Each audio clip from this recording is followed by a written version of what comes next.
ከቅድስት ሀገር ኢትዮጵያ ርቃችሁ ያላችሁ እንዲሁም በሀገር ውስጥ የምትገኙ መንገዳችሁን አቅኑ፣ መልካሙን ነገር ፈልጉ፣ ወደ ጥፋት የሚወስደውን መንገድ ሽሹ፣ ውድቀት እንዳያገኛችሁ በማስተዋል ተራመዱ።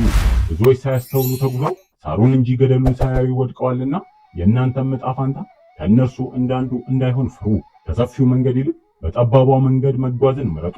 ሰላም ጤና ይስጥልን ውድ የቃል ሚዲያ ቤተሰቦች እንደምን አላችሁ?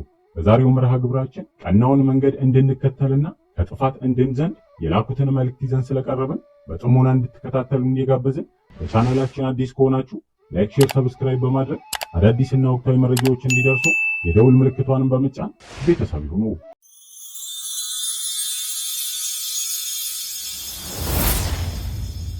በህይወት ውጣ ውረድ ውስጥ የሰው ልጅ መፈተኑ አንዱ የተፈጥሮ ግዴታው ነውና በኑሯችን ፈተና እንግልት ቢበዛብን ተስፋችንን ቢሟጠጥ የፈጠረን አምላክ ጥሎ አይጥለንምና የእርሱ ጊዜ ደርሶ ህይወታችንን አምላክ በበረከትና በእረፍት እስኪጎበኘው በጽናት እንታገስ ያሉት አባታችን አባ አምሃ ኢየሱስ ኑሮ ሲያስመርረን ፈተናው ሲበዛብን የተስፋ ጭላንጭል እንዲሆነ ሁሌም የኤማሁስ መንገደኞችን እናስብም ብለዋል። አክለውም ልባችሁ ከሀገራችሁ ሳይወጣ ኑሮን ለማሸነፍ በሰው ሀገር የምትኖሩ ቅድስት ሀገር ኢትዮጵያ ርቃችሁ ያላችሁ ክርስቲያኖች እናንተ ሉቃስንና ኒቆዲሞስን አብነት አድርጓቸው፣ መምህሮቻችሁም እነርሱ ይሁኑ። ቅዱስ ጳውሎስ በገላትያ መልእክቱ የማታስተውሉ የገላትያ ሰዎች ሆይ በዓይናችሁ ፊት ኢየሱስ ክርስቶስ እንደተሰቀለ ሆኖ ተስሎ ነበር፣ ለእውነት እንዳትታዘዙ አዚም ያደረገባችሁ ማን ነው እንዳለው ዘወትር እግዚአብሔርን በፊታችሁ ተመልከቱ፣ ከመስቀሉም ስር አትጥፉ። እንደ ስምዖን ቀሬናዊ መስቀሉን ተሸክማችሁ ወደ ቀራንዮም ገስግሱ። እንዲሁም በስራና በሌላ ምክንያት ጊዜያታችሁ ከቤተ ክርስቲያን የራቃችሁ እንዲሁ እናንተም ሉቃስና ኒቆዲሞስን መምህራኖቻችሁ አድርጉ። ያኔ ክርስቶስ ወደ እናንተ መጥቶ ድካማችሁን አስወግዶ ወደ ቅድስት ሀገር ይመልሳችኋልና በተስፋው ቃል ተጽናኑ። እንደ ኤማሁስ መንገደኞች ክርስቶስን ልታስቡ በምትችሉበት መንገድም ተጓዙም ብለዋል። ያችን የኤማሁስ መንገድ እስክናገኛት ድረስ ምናልባት ብዙኛ ሊከብደን ይችላል። በእምነታችን ሊያጠነክሩን የማይችሉ መንገዶች ሊበዙና ሊያደናግሩን ይችላሉ። ነገር ግን እውነተኛውን የክርስቶስ መንገድ ለማግኘት ዕለት ዕለት በመትጋት ልንጸልይ ይገባል። በዓለም ላይ ብዙ መንገዶች አሉ። ሰዎቹም በመንገዶቹ ይጓዛሉ። ሆኖም በተለያየ ዓላማን የሚጓዙት ግን ያቺ የኤማሁስ መንገድ የተለየች ናት። አባ ጊዮርጊስ ዘጋስጫም ያቺ የኤማሁስ መንገድ ምንኛ እድለኛ ናት፣ ስለ ጌታችንና መድኃኒታችን ኢየሱስ ክርስቶስ ስቅለት የሚወራባት፣ ክርስቶስ በእግሩ እየባረከ የነቢያትን ትምህርት የተረጎመባት፣ የጠወለገ የደከመ የሚበረታባት መንገድ ምንኛ ድንቅ ናት በማለት ያወድሳሉ። የእጁን ታምራት የቃሉን ትምህርት የሰሙ ከዋለበት የዋሉ ካደረበትም የሚያድሩ ከ120 ቤተሰቦች ሉቃስና ኒቆዲሞስ ጌታችን በአይሁድ እጅ ተላልፎ መሰጠቱን አይተው እስራኤልን ያድናቸዋል ብለው ተስፋ ያደረጉት ሞተ ሲባል ከኢየሩሳሌም 60 ምዕራፍ ወጣ ብላ ወደምትገኘው ኤማሁስ መንገድን መጓዝ ጀመሩ። ታሪኩም በሉቃስ ወንጌል ምዕራፍ 24 እንዲህ ተመዝግቧል።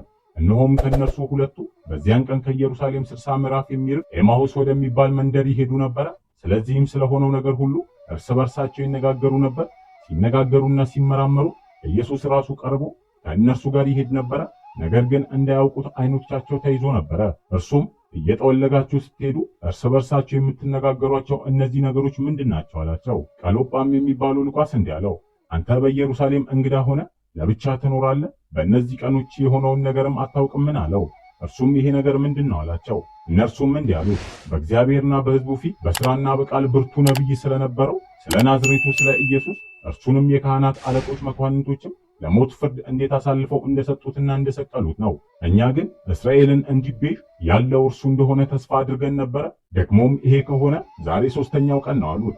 እነዚህ ደቀ መዛሙርት ምንም እንኳን ከጌታ ቤተሰብ ተለይተው ወደ ኤማሁስ መንገድ ቢጀምሩ የሚነጋገሩትም የሚያስቡትም ግን ስለ ቀራንዮ ነበር። ክርስቲያኖች እከብራይል ክቡር እነግሣይል ንጉሥ ማንም የማያበድረው ባለጸጋ አምላካችን ስለኛ ሲል የከፈለውን ዋጋ እንዲል ቅዱስ ኤፍሬም እኛም በሕይወታችን ነገረ መስቀሉን እያሰብን በጠባቧ መንገድ መመላለስም ይገባናል። ዛሬ ጀምሮ ሐዘን የለም፣ ከቤት ሐዘን ይርቅ። የሚጠራጠር ሰው ነፋስ የሚያበጥረው ገለባ ማለት። ድንግል ማርያም ግን ሰውና እግዚአብሔርን አስታርቃለች። ጻድቃን ሰማዕታት ግን ሰውና እግዚአብሔርን አስታርቀዋል። ቅዱሳን መላእክት ሰውና እግዚአብሔርን አስታርቀዋል። ቃል ኪዳኑ ታቦት በመቅደሱ ታየ። ድንግል ማርያም ብቻ ናት መንግሥተ ሰማያት የገባችው። ደስ ይበላችሁ። ቃልን ጮት የምትሰሙ በቤታችሁ በጠንቋይ ቤት በቃልቻ ቤት ቤትም ሄዳችሁ የሰይጣንን ድምፅ የምትሰሙ ወዮላችሁ፣ ትበላላችሁ። ወገኖች የማርያምን ድምፅ መስማት ጸጋ ይሞላል፣ መንፈስ ቅዱስ መሞላት። እኛ ለምንድን ነው ጻድቃን ሰማዕታትን የምናከብረው? አቡነ ዘራ ቡሩክ ብዙ ቃል ኪዳን ተቀብለዋል። እንግዲህ ስለ ሶስት ነገር ነው ተናግሬ ማለት ነው። ላኪ፣ ተላኪ፣ ሰሚ። ላኪው ማን ነው? እግዚአብሔር። ተላኪው ማን ነው? መልአኩ ቅዱስ ገብርኤል። ሰሚዋ ማን ናት?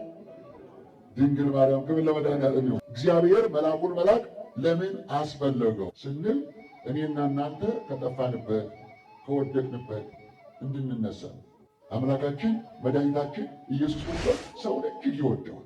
እንዲህ ይላል ዮሐንስ ወንጌል ምዕራፍ 3 ቁጥር 16 ላይ እንዲህ ይላል፣ አንደኛ ልጁን እስኪሰጥ ድረስ ዓለሙን እንዲሁ ወደደው ይላል። ደስ ይበላችሁ። ዓለሙን እንዲሁ ወደደው። እኛ ጠፍተን ነበር፣ ግን እግዚአብሔር ዓለሙን እንዲሁ ወደደው። ዓለም ማለት ሰው ነው፣ እኔና እናንተ። ስለዚህ እግዚአብሔር አምላካችን ሰውን ማዳን ፈለገ። ሰውን ሕይወት መስጠት ፈለገ። ወደ ጥንት ርስቱ ወደ ቤቱ መመለስ ፈለገ እግዚአብሔር አምላክ። አዎ መልአክ ማለት የእግዚአብሔር መልእክተኛ ማለት ነው። በእግዚአብሔር ፊት የሚቆም ሰውና እግዚአብሔር በእውነት እንዲገናኙ የምስራቹን የነገረን ቅዱስ ገብርኤል ምስጋና አቅርቡለት። እግዚአብሔር የተመሰገነ።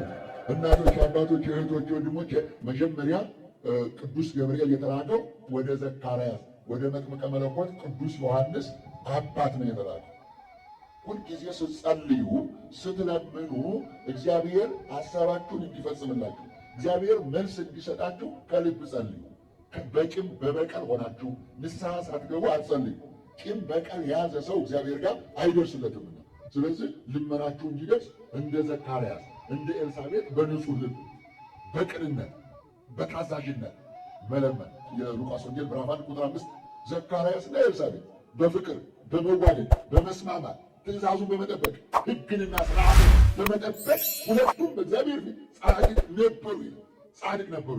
ሀብት አላቸው፣ ንብረት አላቸው፣ ቤት አላቸው፣ ገንዘብ አላቸው። ምንም የጎደላቸው አንዳች ነገር የለም። ግን አንድ ነገር ጎደላቸው፣ ልጅ አልነበራቸው። ኤልሳቤጥ እጅግ አረጀች፣ ዘካርያስም አረጀ። ሁለቱም ሽማግሌዎች ሆኑ፣ ልጅ ሳያገኙ። አንድ ቀን ግን በቤተ መቅደስ ገብቶ ዘካርያስ ያጥን ነበር። ጽናውን ይዞ በቤተ መቅደስ እየዞረ ሳለ ያኔ ከፊቱ ቅዱስ ገብርኤል ቆመ። ደስ ይበላችሁ። ለመድኃኔዓለም እሳት ነው፣ መልአክ ነው፣ ረቂቅ ነው፣ ነፋስ ነው። በግርማ ሞገስ በፊቱ መጥቶ ቆመ ይላል። ዘካርያስ ወደቀ ይላል፣ አልቻለም። ያን ጊዜ ቅዱስ ገብርኤል እጁን ዳሰስ አደረገና ዘካርያስ እንዲነሳ አደረገው። ክብር ለመድኃኔዓለም። አይዞህ እግዚአብሔር ልኮኛል። ከዛሬ ጀምሮ ሐዘን የለም፣ ከቤትህ ሐዘን ይርቃል።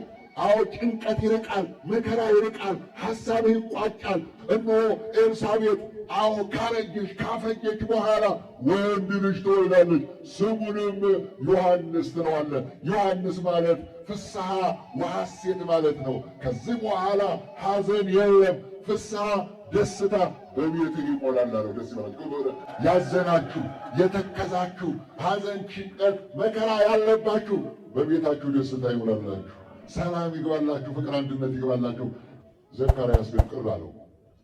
የሴቶች ጊዜ ያበቃል፣ ወንዶቹም አርጅተዋልና፣ ስለዚህ ሽማግሌ ሚስቴም አርጅታለች፣ ከዚህ በኋላ ይህ የምትነግረኝ ነገር እንዴት ይሆናል አለው። ይህን የሚነጋገሩ በቤተ መቅደስ ውስጥ ነው። ልብ በሉ። በእግዚአብሔር ፊት ብዙ ነገር አለ። አዎ ሐዘኑ የሚርቅበት፣ ጸሎቱ ማድረጉን፣ ዕጣኑ ማድረጉን፣ ወደ እግዚአብሔር መድረሱን በዛን ሰዓት ከቅዱስ ገብርኤል ሲነጋገር ይህንን የምሥራች እነግርህ ዘንድ ከእግዚአብሔር ተልኬ የመጣሁት እኔ ገብርኤል ነኝ። ይህ የነገርኩህ እስኪፈጸም ድረስ ዲዳ ትሆናለህ ብሎ አፉን አለ። አየህ፣ መጠራጠር ትክክል አይደለም። አትጠራጠሩ። በድንግል ማርያም፣ በቅዱሳን መላእክት፣ በጻድቃን በሰማዕታት ጥርጥር የለም። የሚጠራጠር ሰው ነፋስ የሚያበጥረው ገለባ ማለት ነው። ወገኖች አትጠራጠሩ። ዘካርያስ ተጠራጠረ። ሚስቴ አርጅታለች፣ ከዚህ በኋላ መውለድ አትችልም። በሰው ሐሳብ ነው ዘካርያስ የተናገረው። በእግዚአብሔር ግን አትወልድም፣ ትወልዳለች፣ አርጅቻለሁ፣ ጊዜ አልፏል የሚባል ነገር አለ። ሳራ በ96 ዓመቷ ነው የወለደችው። በእግዚአብሔር ዘንድ የሚሳነው ነገር ይሄ ነው። አያችሁ፣ ጌታን ያቀፈው ስምዖን አረጋዊ 500 ዘመን ጠብቋል። 500 ዘመን ከአልጋ ጋር ተጣብቆ አርጅቶ፣ ግን ጌታ በ40 ቀን ወደ ቤተ መቅደስ ሲገባ በመንፈስ ቅዱስ ተነስቶ ጌታን አቀፈው። ደስ ይበላችሁ። ከዛሬ ጀምሮ ማርያም ታሰናብተዋለህ ያለ። አያችሁ፣ ተመልከቱ። አሁን እግዚአብሔር ይህ እስኪሆን ድረስ ነው ያለው። ጨርሶ አላሰረው። ይህ እስኪሆን ድረስ የነገርኩህ እስኪፈጸም ድረስ ዲዳ ትሆናለህ። ከዛ በኋላ ከቤተ መቅደስ ሲወጣ ዘካርያስ በምልክት ነው የወጣው። ጊዜው ሲደርስ ግን ኤልሳቤጥ ጸነሰች፣ ወንድ ልጁ ተወለደ። ደስ ይበልሽ። ዮሐንስ ተወለደ ማለት ይህ በመልአኩ በቅዱስ ገብርኤል ብስራት ነው። ከዚህ በኋላ በስድስተኛ ወር ለዘካርያስ በነገረው ዮሐንስ በተጸነሰ በስድስት ወር ተመልሶ ወደ ድንግል ማርያም ተመለስ ብለሽ አዎ በስድስተኛ ወር ወደ ናዝሬት ከተማ ወደ ገሊላ ምድር ወደ አንዲት ድንግል መልአኩ ቅዱስ ገብርኤል ተላከ። በመጀመሪያ እንዲህ ነበር ያለ፣ ጸጋ የሞላብሽ ማርያም ሆይ ደስ ይበልሽ ነበር ያለ። ግን ለመዳን እነሆ ትጸንሻለሽ፣ ወንድ ልጅም ትወልጃለሽ፣ ስሙንም ኢየሱስ ትይዋለሽ አለ። ደስ ይበልሽ። ኢየሱስ ማለት መድኃኒት ማለት ነው። ልበ አምላክ ዳዊት እንዲህ ብሎ ነበር፣ እግዚአብሔር ብርሃኔና መድኃኒቴ ነው ብሏል። ኢየሱስ ማለት ብርሃን ነው፣ የዓለም ብርሃን ነው። ኢየሱስ ማለት የዓለም መድኃኒት ነው። ይህንን ትወልዳለች። ያቺ የ15 ዓመት ልጃገረድ ሕፃን ገና 15 ዓመቷ ነው። ጌታዬ እኔ ወንድ አላውቅም፣ ይህ የምትለኝ ነገር እንዴት ይሆናል? እንደዚህ ባለችው ጊዜ ነበር መልአኩ ቅዱስ ገብርኤል ማርያም ሆይ አለ። መለሰና በእግዚአብሔር ፊት ጸጋን አግኝተሻልና አትፍሪ አለ። ልበ አምላክ ዳዊት እንደተናገረው ንግሥቲቱ በቀኝ ትቆማለች። የምትቆመው ለምንድን ነው ሲባል መሐር ወልዴ ወተዘከር ኪዳኔ፣ ልጄ ሆይ በገባህልኝ ቃል ኪዳን መሰረት ማርልኝ ብላ ትቆማለች። ደስ ይበላችሁ። ስለዚህ መልአኩ በእግዚአብሔር ፊት ጸጋን አግኝተሻልና አትፍሪ፣ አንቺ ዓለምን ለማዳን ተመርጠሻል፣ ጌታን ለመውለድ ተመርጠሻል፣ ሰውንና እግዚአብሔርን ታስታርቃለሽ። አማራጭ ማለት አስታራቂ ማለት ነው። ሰውንና እግዚአብሔርን አስታራቂ ሆና የተገኘች ድንግል ማርያም ናት። ደስ ይበላችሁ። ክብር ለመድኃኒዓለም። አስታራቂ ማለት ነው። ሁለተኛ ቆሮንቶስ ምዕራፍ 5 ቁጥር 20 በደንብ አንብቡ። ጌታ በሉ ኢየሱስ ክርስቶስ በእግዚአብሔር ሆኖ ከራሱ ጋር አስታረቀን ይላል።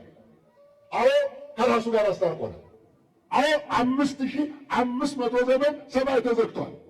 አዎ ሰውና እግዚአብሔር ተጣልቷል። ስለዚህም የዓለም ቤዛ የዓለም መድኃኒት ሳዶር፣ አላዶር፣ ዳና፣ አዴራ፣ ሮዳስ በተባለ በ5 ችንካር ተቸንክሮ በ17 ክንድ መስቀል ላይ ተሰቅሎ ዓለምን ከራሱ ጋር አስታርቋል። ሲሆን አዎ አስታራቂ ከራሱ ጋር አስታርቋል።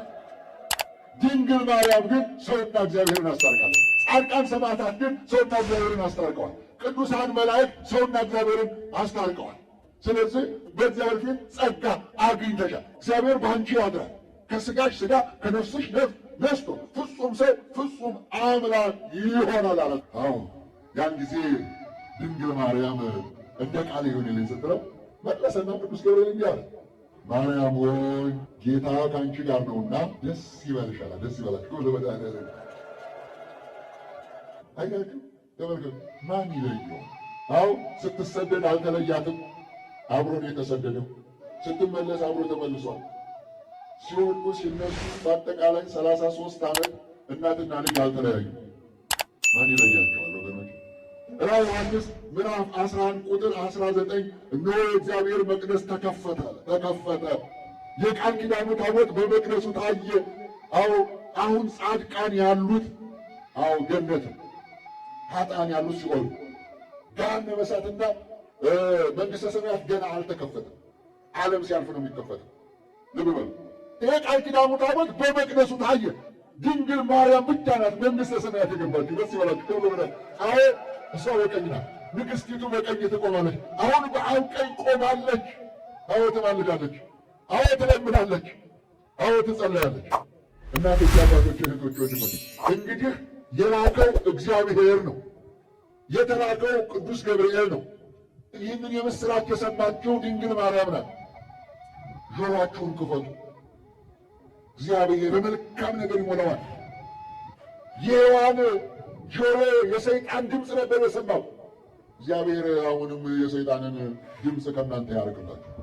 መላእክት በመፍራትና በመንቀጥቀጥ ከፊቱ የሚቆሙለት በአይሁድ አደባባይ ሲያቆሙ ክቡር ዳዊት እጆች የሰሩኝ አበጃጁኝም ብሎ የተናገረለት እጆቹንና በገነት የተመላለሱትን እግሮቹን በችንካር ሲቸነክሩ ወደ ምድር እንትፍ ብሎ ከደረቅ ግንባር ላይ ዓይንን የፈጠረውን ምራቃቸውን ሲተፉበት ስጋው አልቆ አጥንቱ እስኪታይ ድረስ 6666 ጊዜ በጅራፍ ሲገረፍ ለቅዱሳን ዘውድን የሚያቀዳጃቸውን በእሾህ አክሊል ሲያቀዳጁ የብርሃን ልብስን የሚያለብሰንን እርቃኑን በመስቀል ላይ ሲሰቅሉ እኛን ስለመውደዱ ይህ የእኛን መከራ የተቀበለልንን ክርስቶስ ልንረሳው አይገባምና ዘወትር ልናስታውሰውም ይገባል። ቅዱስ ዳዊት በመዝሙር 16 ከቁጥር 8 ሁልጊዜ እግዚአብሔርን በፊቴ አየዋለሁ እንዳለ እኛም ዘወትር ዓይነ ልቦናችንን ወደ እርሱ ማቅናት ይገባናል።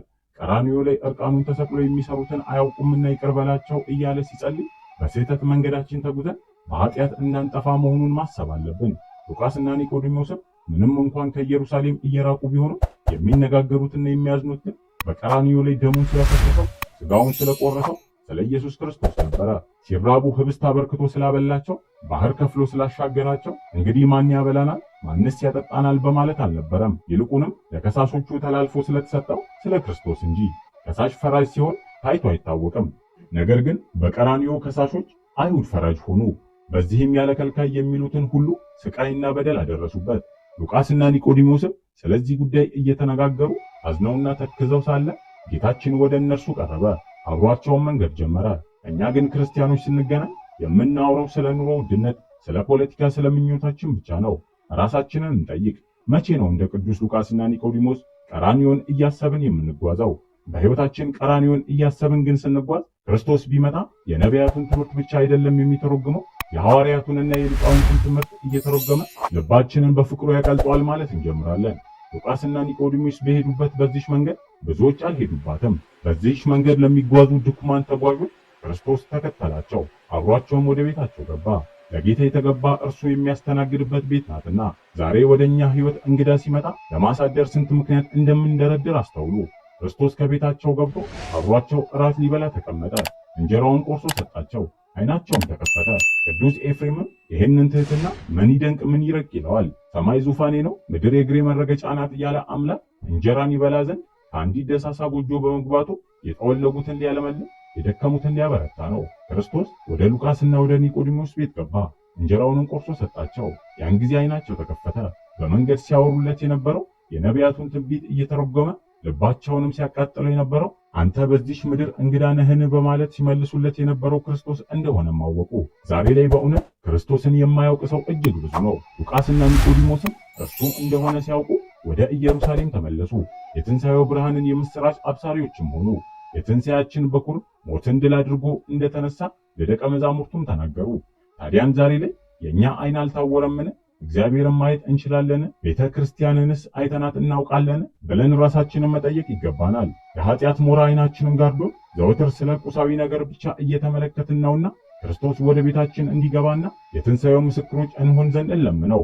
ቅዱስ ዮሐንስ በራእዩ እነሆ በደጅ ቆሜ አንኳኳለሁ፣ ማንም ድምፄን ቢሰማ ደጁንም ቢከፍትልኝ ወደ እርሱ ገባለሁ፣ ከእርሱም ጋር እራት እበላለሁ፣ እርሱም ከኔ ጋር ይበላል ብሎ እንደነገረን አምላካችን ዘወትር በደጅ ቆሞ እያንኳኳ ነውና የልባችንን በር ልንከፍትለት የሰላም ንጉሥ ሰላማዊ ኢየሱስ ክርስቶስ ሆይ ግባ፣ ሰላምን አድለን ልንለው ይገባል። ያኔ ዓይናችን ይገለጣል፣ መንገዳችን ይቃናል፣ ሕይወታችን ይታደሳል፣ ያዘነ ከሐዘኑ ይረጋጋል፣ ተስፋም የቆረጠ ተስፋው ይለመልማል እያለን እኛም መርሃ ግብራችንን በዚሁ አበቃን።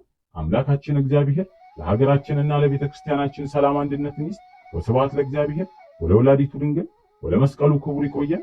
ቃል ሚዲያ